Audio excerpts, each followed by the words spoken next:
Ma femme m'a appelé pour me souhaiter un bon anniversaire. Et pendant que je soufflais mes bougies, seule dans ma cuisine, elle m'a annoncé qu'elle partait avec le fils de son patron. Elle a ajouté, pour que je comprenne bien, qu'il était bien meilleur amant que moi. Puis j'ai entendu ses rires à lui, en fond, et elle a raccroché. Ce soir-là, j'ai pris une décision. Je n'allais pas pleurer, je n'allais pas crier. J'allais leur faire regretter chaque mot, chaque rire. Si vous pensez savoir ce qu'est la vengeance, détrompez-vous. La vraie vengeance est un plat qui se mange froid, et je vais vous servir chaque bouchée. Écrivez vengeance dans les commentaires et restez jusqu'à la fin. Cette histoire va vous changer. Pour comprendre la chute, il faut que vous visualisiez le sommet. Notre vie était un tableau de Norman Rockwell. Moi, Antoine, l'homme ordinaire, le roc silencieux de la famille, elle, Claire, l'éclat de rire qui remplissait chaque pièce. Nous avions bâti cela pendant 10 ans. Une maison avec une véranda, 2 enfants au rire cristallin, des souvenirs empilés comme des livres précieux sur une étagère. Je me souviens des petits déjeuners du dimanche, des pyjamas assortis à Noël, de l'odeur du café et des gâteaux qui flottaient dans l'air. C'était concret, c'était solide, c'était un chef-d'œuvre d'équilibre, et j'en étais le gardien fier et discret. Parfois, le soir, je la regardais dormir. La façon dont une mèche de ses cheveux tombait toujours sur son visage, le rythme paisible de sa respiration, et je me disais « Antoine, t'as gagné à la loterie de la vie ». Tout ce que je le fais pour eux, pour ce bonheur. Chaque heure de travail supplémentaire, chaque sacrifice, c'était une petite pierre ajoutée à notre forteresse. Puis est venu le projet du 3e enfant, une décision joyeuse, pleine d'espoir. Quand Claire m'a annoncé qu'elle était enceinte, nous avons dansé dans la cuisine, idiots de bonheur, renversant presque la corbeille de fruits. Nous avons choisi des prénoms, nous avons préparé la chambre. Pendant 6 mois, notre bonheur a semblé atteindre des sommets encore inexplorés. C'était l'apothéose. Le coup de fil est venu un après-midi d'automne alors que je terminais un dossier complexe au bureau. La secrétaire a passé l'appel. Sa voix était étrangement tendue. « Monsieur, c'est l'hôpital. C'est au sujet de votre femme. » Le monde a ralenti. J'ai attrapé mes clés, sans même raccrocher correctement. La course jusqu'à l'hôpital est un trou noir. Je ne vois que des phares, des feux rouges qui semblent durer une éternité. Les couloirs de l'hôpital étaient un blanc agressif, l'odeur de l'antiseptique vous prenant à la gorge. Une infirmière au visage de marbre m'a conduit dans une petite salle d'attente, sinistre, avec des magazines déchirés et une plante en plastique. J'ai attendu. Chaque seconde était un supplice. Mon cœur battait la chamade, un tambour affolé dans ma poitrine. « Monsieur, nous sommes désolés. Nous avons tout fait. Nous n'avons pas pu sauver le bébé. » Les mots suivants du médecin, complications, hémorragie, rien à faire, n'étaient plus que du bruit. Un bourdonnement lointain. Mon corps était là, mais moi, j'étais ailleurs. Je les ai suivis jusqu'à la chambre de Claire. Elle était là, prostrée, le visage tuméfié par les larmes, regardant dans le vide. Quand ses yeux se sont posés sur moi, il n'y avait pas de réconfort. Seulement une accusation muette. Un abîme de douleur. Je me suis approché, j'ai voulu lui prendre la main, elle l'a retirée. Comme si ma seule présence lui brûlait la peau. Le retour à la maison fut le voyage le plus long et le plus silencieux de ma vie. La forteresse de notre bonheur venait de subir un impact sismique, et nous ne le savions pas encore, mais les fressures allaient bientôt tout faire s'effondrer. Les semaines qui ont suivi furent un long tunnel sans lumière. Claire s'est murée dans le silence. Elle restait des jours entiers prostrée dans le noir de notre chambre. Moi, je jouais mon rôle. Je devais être fort. Pour les enfants, qui ne comprenaient pas pourquoi maman ne souriait plus. Pour le travail, qui devait continuer. Je faisais les courses, je préparais les repas. J'essayais de maintenir les apparences d'une vie normale. Mais la maison était devenue une coquille vide, qui résonnait de tout ce qui n'était plus là. Je frappais à la porte. « Claire, ma chérie, s'il te plaît, mange quelque chose. » Pas de réponse. Juste un sanglot étouffé. J'étais comme un fantôme dans ma propre maison. Je pouvais voir la femme que j'aimais se consumer et je ne pouvais rien faire. Rien. Cette impuissance, c'était pire que l'en-guerre. C'était une torture lente. Puis un jour, elle est sortie de la chambre. Son visage était pâle, ses yeux cernés, mais il y avait une lueur nouvelle, une détermination presque fébrile. C'est là qu'elle m'a annoncé qu'elle voulait reprendre un travail, pas pour l'argent, avait-elle insisté, mais pour se changer les idées, retrouver un rythme, être parmi les gens. Elle avait trouvé un poste de serveuse dans un restaurant branché du centre-ville, l'Éden, tenu par la famille Lavigne. J'ai approuvé, soulagé. Je voyais enfin une lueur d'espoir. C'était un leurre. Les premiers temps, tout semblait presque normal. Elle rentrait fatiguée, mais avec des anecdotes sur les clients excentriques, les plats extravagants. Puis les anecdotes ont commencé à tourner autour d'une seule et même personne, Gabriel, le fils Lavigne. Au début, c'était pour s'en moquer. « Quel imbécile arrogant !» disait-elle en riant. « Il se prend pour un playboy, mais c'est un petit garçon gâté qui vit sur les comptes de son père. » Son rire était un peu trop forcé, ses critiques un peu trop appuyées, comme si elle essayait de me convaincre ou de se convaincre elle-même. Un soir, elle est rentrée avec un nouveau sac à main. Chic, cher. Je lui ai demandé d'où il venait. Elle a eu un petit rire nerveux, a dit que c'était un cadeau. Un cadeau? De qui? De Gabriel, pour fêter mes bons résultats, avait-elle répondu en évitant mon regard. Une boule de glace s'est formée dans mon estomac. Je lui dis que ce n'était pas approprié. Elle s'est immédiatement braquée. « Tu ne veux pas que je sois heureuse? Tu veux que je reste enfermée ici, à pleurer ?» C'était la première fois qu'elle utilisait ma propre douleur contre moi. L'atmosphère à la maison est devenue irrespirable. Son téléphone ne la quittait plus. Elle sursautait à chaque notification, souriant bêtement à l'écran avant de taper une réponse rapide. Elle inventait des inventaires à faire le soir, des livraisons urgentes qui tombaient toujours au pire moment. Un vendredi soir, alors qu'elle devait finir à 22h, je l'ai appelée à 23h. La ligne était coupée. J'ai appelé le restaurant. On m'a répondu, agacé, que Claire était partie depuis 1 heure.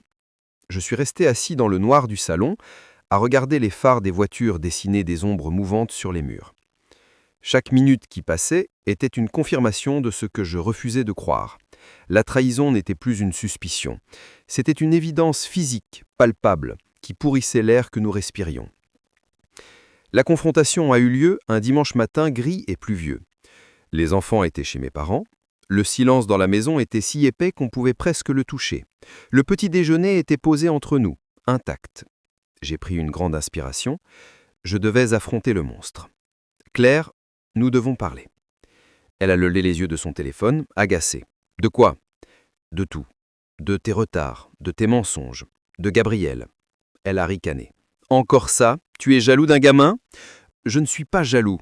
Je suis lucide. Je sais ce qui se passe. »« Rien ne se passe !» a-t-elle crié en se levant, faisant tomber sa chaise. « Tu veux me contrôler? Tu veux que je reste la petite femme triste et brisée? Eh bien non, j'ai le droit de vivre. » C'est à ce moment-là que j'ai sorti l'argent de mon propre poignard. J'ai posé sur la table une facture d'hôtel que j'avais trouvée dans la poche de son manteau, datée d'une soirée où elle était censée être en formation. Elle l'a regardée et son visage s'est décomposé. La colère a laissé place à la panique, puis à une étrange forme de soulagement. Les aveux sont alors tombés, d'abord en ruisseau, puis en torrent. 6 mois, une relation passionnelle. Des rendez-vous dans des chambres d'hôtel sordides, dans la voiture de sport de Gabriel, parfois même dans notre maison, dans notre lit, quand j'étais en déplacement professionnel. Elle m'a dit qu'avec lui, elle se sentait vivante, désirée, que notre mariage l'a étouffée depuis des années, que la mort du bébé n'avait fait que révéler le vide entre nous. Chaque mot était un coup de poignard. Mais le pire n'était pas la douleur, c'était la froideur dans ses yeux. La femme que j'avais aimée n'était plus là. À sa place se tenait une étrangère qui me racontait la destruction de ma vie avec une froideur clinique. Puis est venu le coup de grâce. « Et puis tu sais, Antoine, » a-t-elle ajouté avec un sourire mauvais, « Gabriel, il est bien meilleur amant que toi. Il me fait me sentir comme une femme, pas comme un maire éploré. » Il n'y avait plus rien à dire, plus rien à faire. Elle est montée faire sa valise. J'ai entendu les tiroirs qui s'ouvraient et se fermaient, les ceintures qui glissaient dans le placard. Le bruit de sa vie qui quittait la maison.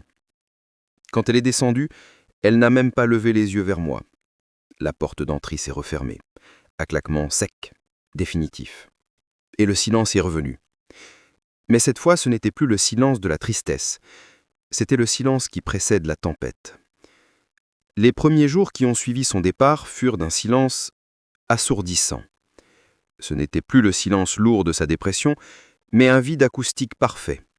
Je marchais dans la maison et chaque pas résonnait comme dans une cathédrale vide. Le pire, c'était les fantômes.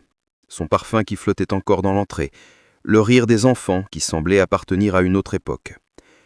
La première nuit, je me suis effondré. J'ai pleuré toutes les larmes de mon corps sur le carrelage froid de la cuisine. Puis, au petit matin, épuisé, vidé, quelque chose s'est cristallisé en moi. Une colère froide. Non pas une colère bruyante, mais une colère silencieuse, tranchante comme une lame de rasoir. Il m'avait pris ma femme, ma famille, ma dignité. Il s'attendait à quoi? À me voir mendier? À me voir me détruire? Non. Leur erreur fut de sous-estimer un homme tranquille, un homme qui n'a plus rien à perdre. Ma famille a débarqué, pleine de fureur. Mon père, un homme rude, serrait les poings. On va leur régler leur affaire à ces pourritures. Mais je l'ai calmé.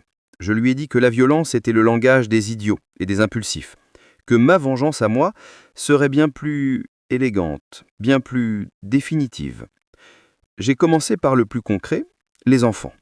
Je leur ai dit la vérité avec des mots simples, que maman était partie parce qu'elle était très triste et qu'elle avait besoin de trouver son bonheur ailleurs. Je suis devenu leur roc. Le matin, je les préparais pour l'école. Le soir, je leur faisais leurs devoirs. Nous avons instauré de nouveaux rituels, les pizzas du vendredi soir, les parties de Monopoly interminables le dimanche. Petit à petit, les rires sont revenus. Mais c'étaient des rires différents, plus résilients. J'ai engagé un avocat, pas un pitbull agressif, mais un homme froid et méthodique. Mes instructions étaient claires, divorce rapide, sans conflit. Je ne me battrai pas pour chaque centime, je leur laisserai l'argent. Je leur laisserai l'illusion de la victoire, car je savais que ce qu'ils voulaient vraiment, c'était l'argent pour financer leur vie de rêve. L'argent serait le lien qui les enchaînerait l'un à l'autre et le poison qui les détruirait. La scène chez l'avocate fut surréaliste. Ils sont arrivés main dans la main, arborant des sourires suffisants. Gabriel avec une veste trop chère, des lunettes de soleil sur la tête. Claire ne me regardait pas. J'étais calme, d'une sérénité déconcertante. J'ai signé les papiers sans une plainte. J'ai même acquiescé quand Gabriel a fait une remarque désobligeante sur la voiture que je conduisais. Je les ai regardés s'envoler vers leur nouvelle vie, comme on regarde deux enfants quitter le nid, sachant pertinemment qu'un orage se préparait. Et moi, j'ai entamé ma métamorphose. Je me suis inscrit à la salle de sport. Chaque kilo soulevé était un gramme de colère transformé en muscle. Chaque kilomètre couru était une distance mise entre mon ancien moi et l'homme que je devenais. Au travail, je suis devenu une machine, plus concentré, plus ambitieux. Les promotions sont arrivées, l'argent aussi. Mais ce n'était pas pour moi, c'était une arme. J'ai acheté une nouvelle voiture, non pas une voiture de sport criarde, mais une berline allemande, silencieuse et puissante, élégante, comme ma vengeance. Leur paradis a tenu 6 mois, pas un de plus. Les nouvelles me parvenaient par bribes, comme des éclats d'un vase qui se brise lentement. Une amie commune les avait vus se disputer violemment dans un restaurant.